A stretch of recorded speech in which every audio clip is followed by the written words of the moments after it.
हमारे साथ उद्यन राज्य मंत्री नंद गोपाल नंदी जी मौजूद हैं। सर, ये बताइए कि किस तरीके से जेवर एयरपोर्ट को लेकर के आप देखते हैं और इसके शुरू होने से पश्चिमी उत्तर प्रदेश में किस तरह का विकास होगा? देखिए, पश्चिमी उत्तर प्रदेश में विकास की दृष्टि से मील का पत्थर साबित होगा जेवर एयरपोर्ट। जहां दूसरी पार्टियां केवल राजनीति करती रहीं,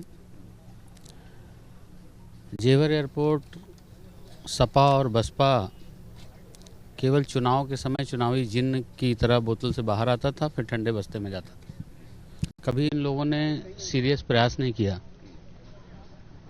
जिस दिन से इस प्रदेश की बागडोर एक कर्मयोगी मुख्यमंत्री योगी आदित्यनाथ जी के हाथों में आई है, हम सबका परम सौभाग्य है कि इस देश की बागडोर एक परम तपस्वी आदरणीय नरेंद्र मोदी जी के हाथों में है,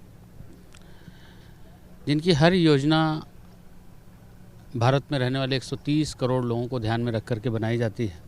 उनकी बहुत ही महत्वाकांक्षी योजना सब उड़े सब जुड़े, उड़े देश का आम नागरिक, हवाई चप्पल पहनने वाला भी हवाई जहाज़ की यात्रा करे।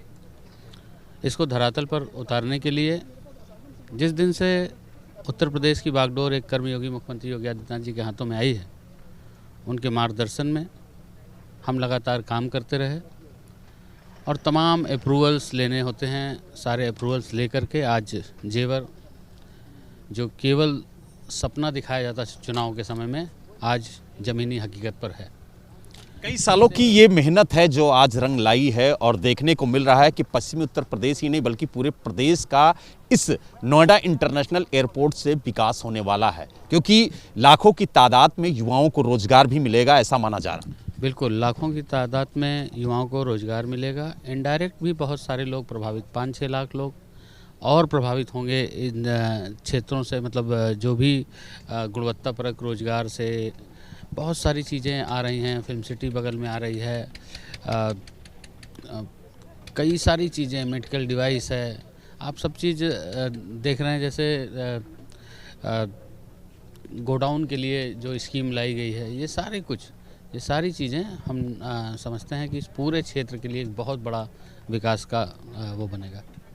अगर गोपाल जी माना जाए कि जिस तरीके से ये तैयारियां हो रही हैं और 25 नवंबर को देश के प्रधानमंत्री नरेंद्र मोदी जी इसका शिलान्यास करेंगे, तो किस नज़र से देखा जाता है? क्योंकि काफ़ी उत्साह है लोगों में और एक बड़ी जनसभा को संबोधित भी करेंगे, तो 2022 के चुनाव को लेकर के किस तरीके के गणित साधे जा रहे हैं? देखिए, कोई गणित वो साधते हैं जो केवल चुनावी वादे करते हैं।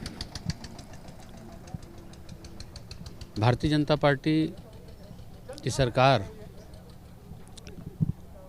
इस देश के आम जनमानस ने झूम करके 2014 में वोट दे करके इस देश की बागडोर एक प्रधान सेवक के हाथ में सौंपने का काम किया। लगातार प्रधानमंत्री जी ने जिस तरह से काम किया, 2017 में प्रचंड बहुमत दे करके जनता ने उनके किए गए कार्यों पर मुहर लगाई।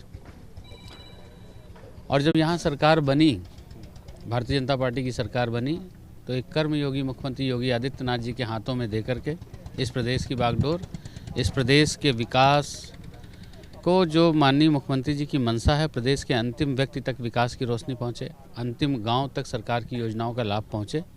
आप देख रहे हैं आज हर मंडल मुख्यालय को देश की राजधानी से जोड़ना, प्रदेश की राजधानी से जोड़ना, देश के और बड़े शहरों से जोड़ना।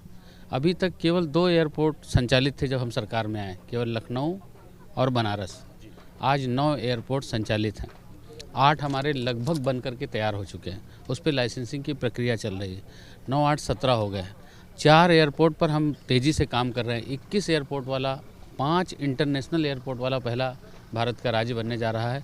इससे बड़ी सौगात क्या हो सकती है उत्तर प्रदेश? लेकिन आज मुख्यमंत्री जी ने इशारों में अखिलेश यादव पर भी तंज कस दिया, कहा कि ये जो परियोजना है इसकी तारीख और समय बताने के लिए आपके सामने आया हूं, क्योंकि कुछ लोग ये कहते हैं कि इस परियोजना में हमने ये किया था, इस परियोजना की शुरुआत हमने की थी, लेकिन ये नहीं बताते कि उस परियोजना को किस चरण तक लेके गए थे।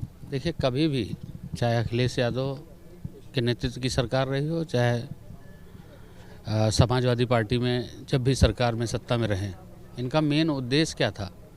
कहते थे जिस गाड़ी में सपा का झंडा समझो उसमें बैठा गुंडा।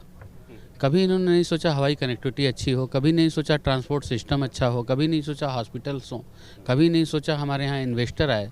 गुंडागर्दी को परासे देते रहे और हमेशा जब सोचा भी तो 100 करोड़ की सड़क को कैसे 200 करोड़ का बना करके अपने किसी आदमी को दे करके अनुचित लाभ ले लें, यही में इनका दिमाग लगा रहा। और परिवार से कभी बाहर आए तो अपनी जाति में, सपा की सरकार में जाति को भी नहीं छोड़ा इन्होंने। जो यादव था उससे भी 10 लाख रुपए लिया नौकरी में। बसपा की सरकार में शेड्यूल कास्ट के लोगों से 10 लाख रुपए नौकरी ली गई और गैर शेड्यूल कास्ट रहे तो 15 लाख और 20 लाख रुपए लिया गया। आज हम दावे के साथ कह सकते हैं, और आप आम जनमानस से जाकर के पूछिए गली गांव मोहल्लों में, तो लोग बताते हैं मेरे बेटे की नौकरी लगी, वो यादव भी होता है, मुस्लिम के बेटे की नौकरी लगी, ब्राह्मण के बेटे की नौकरी लगी, बैस के बेटी की नौकरी लगी, सभी जाति धर्म के मजहब के बेटों की नौकरी लगी और बिना किसी पैसे के, उनकी योग्यता के अनुसार, उनकी मेरिट के अनुसार।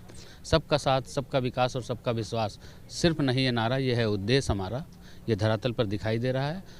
अखिलेश यादव हमेशा बचपने की बात करते हैं, इनकी बचकानी हरकत से जग जाहिर है और सभी लोग जानते हैं। तो आपने देखा हमारे साथ उद्यान राज्य मंत्री नंद गोपाल नंदी जी थे, जिन्होंने बताया कि किस तरीके से योगी सरकार प्रदेश में काम कर रही है। उन्होंने कहा जल्द ही ये प्रदेश 21 एयरपोर्ट वाला प्रदेश साबित होगा और लगातार एक के बाद एक एयरपोर्ट के निर्माण को लेकर के काम जारी है। जेवर से वीडियो जर्नलिस्ट सुनील कुमार के साथ बलराम पांडे, एबीपी गंगा।